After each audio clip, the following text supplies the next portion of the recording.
नमस्कार, मैं हूं रमेश भट्ट और आज हम पहुंचे हैं माजुरी घाट में और एक बहुत ही खास शख्सियत से हम आज आपको मिलाने जा रहे हैं। दरअसल ये तो पूरी दुनिया जानती है कि देवभूमि उत्तराखंड का नौजवान अपनी देश की रक्षा में अपनी जान न्यौछावर करने से नहीं चूकता, लेकिन फौजी जब वापस लौट के आता है रिटायरमेंट के बाद, उसके बाद भी फौज की सेवा की सोचे, ये अपने आप में अद्भुत है, अद्वितीय है। और मैं आज ऐसे ही एक शख्सियत से देवभूमि उत्तराखंड की आपसे मिलाने जा रहा हूँ।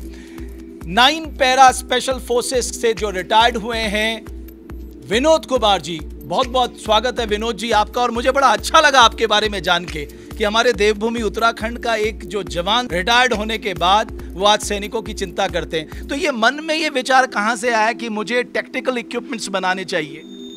सर्विस करते हुए हम लोगों को इन चीज़ों की ज़रूरत पड़ती थी और हम लोगों ने स्पेशल फोर्सेस में होते हुए उस समय स्पेशल इक्विपमेंट यूज किए हैं जो कि पूरी आर्मी को नहीं मिलते थे उस समय।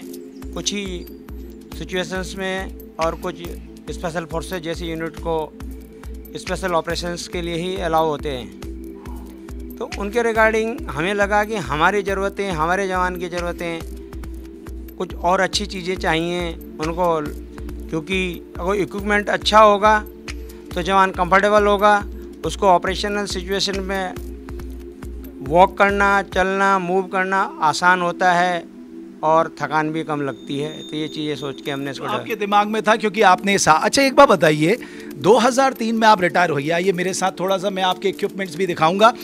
2003 में आप रिटायर हुए, तब तो बहुत ज़्यादा पैसे भी नहीं मिलते थे क्योंकि 6 पे कमीशन के बाद ही पैसे बढ़े हैं। तो कितना पैसा था आपके पास जब आपने इसकी शुरुआत की? मैं जब रिटायर्ड आया था तो 4 लाख रुपए में लेकर आया था सेना से। अच्छा।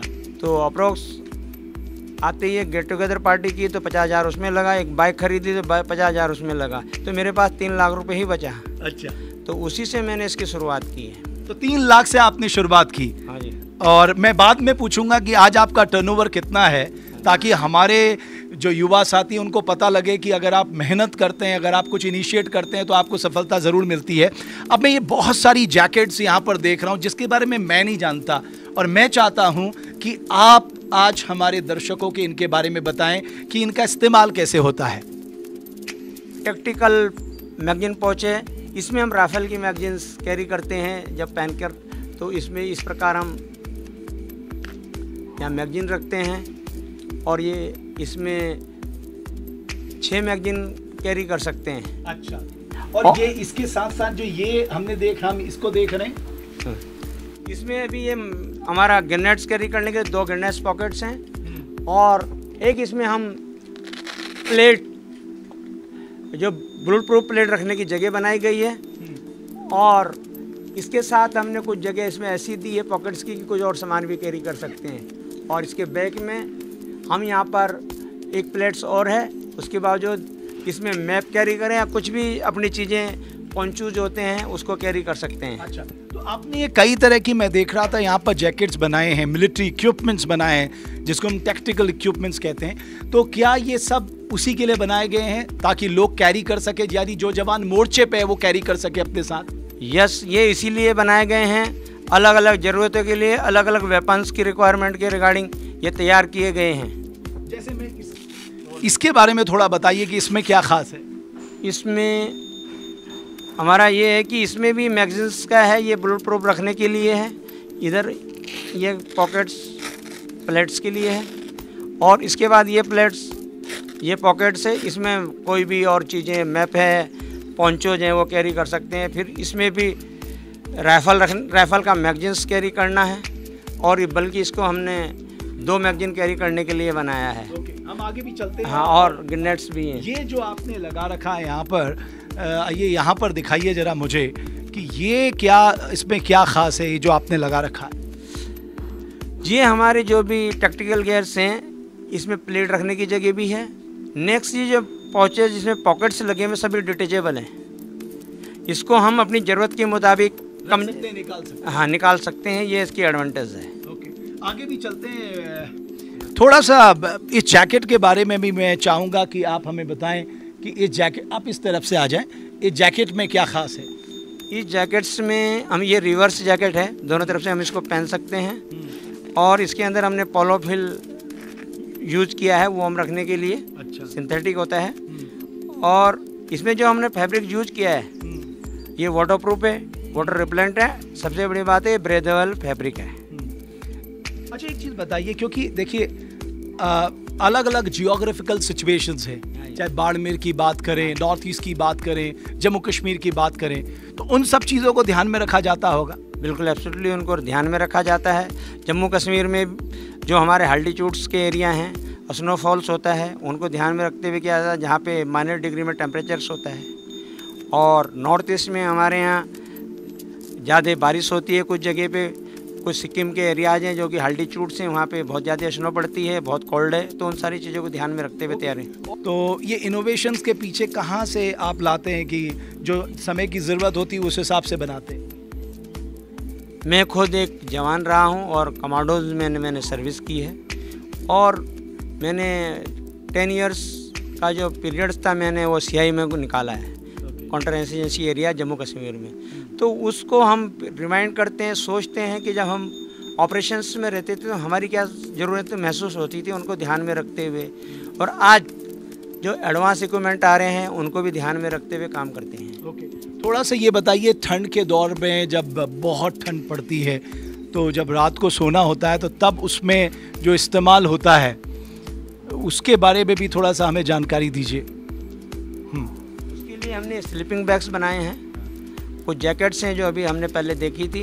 इन स्लीपिंग बैग हमारे पे डिफरेंट डिज़ाइन के और कई कैटेगरीज में हैं, वो टेम्परेचर के रिगार्डिंग हम तैयार करते हैं। हम 0 डिग्री से लेकर या 20-25 डिग्री तक के रिगार्डिंग हम तैयार कर रहे हैं इस समय। और ये जो इक्विपमेंट है जो ये हम बाहर से अरेंज करते हैं, ये जमुआर है, ये कैराबिनर्स है। ये काहे के लिए इस्तेमाल होते हैं? ये क्लाइंबिंग में होते हैं, इसको कहीं सपोर्ट देना होता है। ये कैराबिनर से 13 के क्विंटल के करीब इसमें कैपेसिटी है, ब्रेकिंग स्ट्रेंथ है इसकी।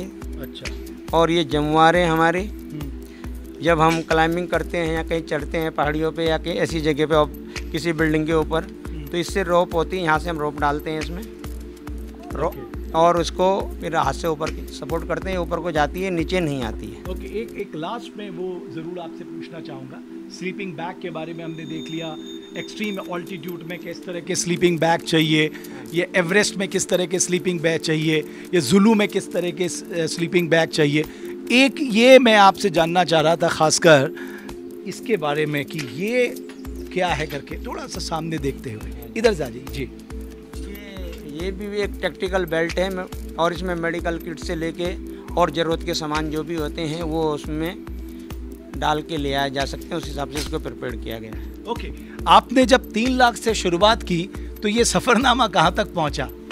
अभी हम वैसे हमने जो मैक्सिमम टारगेट से अपना जो टर्नओवर घुमाया है 3 करोड़ 40 लाख तक ले गए हैं, तो प्रेजेंट में हमारा लास्ट ईयर का जो टर्नओवर है 2 करोड़ 60 लाख का था। ओके, एक लास्ट सवाल मैं ज़रूर आपसे पूछूंगा, क्योंकि हम लोग जाने जाते हैं एक ऐसे स्टेट के तौर पे जहाँ पर लोग मजबूरी में माइग्रेट करते हैं। अब जब मजबूरी में माइग्रेट करते हैं तो आपको लगता है कि यहाँ रह के भी, देवभूमि उत्तराखंड में रह के भी हम बहुत कुछ कर सकते हैं, अलग अलग आइडियाज़ पे काम कर सकते हैं? बिल्कुल एब्सोल्युटली कर सकते हैं। बहुत सारी ऐसी चीज़ें हैं कि जो हम कर सकते हैं। पहाड़ों में हमारा इतना सुंदर वातावरण है, उसको पर्यटन के हिसाब से बहुत अच्छा डेवलप किया जा सकता है और बिना पर्यावरण को नुकसान पहुंचाए। उस तरह की थीम लानी होगी।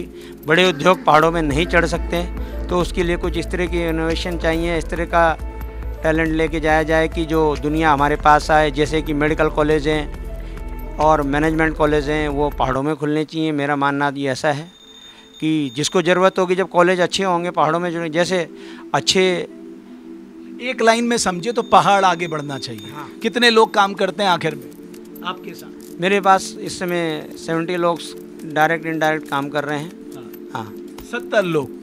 तो ये मैं आपको स्टोरी इसलिए भी दिखाना चाहता था कि जिसको हम बोलते हैं एंटरप्रेन्योरशिप स्किल्स, वो आप देखिए कि विनोद कुमार जी को पेंशन तो मिलती थी, हो सकता था कि वो पेंशन से अपना काम चला सकते थे, लेकिन उन्होंने सोचा कुछ नया किया जाए। उन्होंने आर्मी की परिस्थितियों को, कठिनाइयों को समझा था और उसके बाद उन्होंने एक शुरुआत की। शुरुआत 3 लाख से की, लेकिन वो 3 करोड़ के टर्नओवर तक इसे लाए। और सोचिए 70 लोग डायरेक्टली इनडायरेक्टली आज उनके साथ उनकी लाइवलीहुड इनसे चलती है। तो ये कहानी अपने आप में हमें इंस्पायर करती है कि एक फौजी जो रिटायर हुआ, उसने एक पूरा जिसको कहते हैं आर्मी इक्विपमेंट्स का पूरा एक बिजनेस शुरू किया और आज अपनी एक पहचान बनाई है।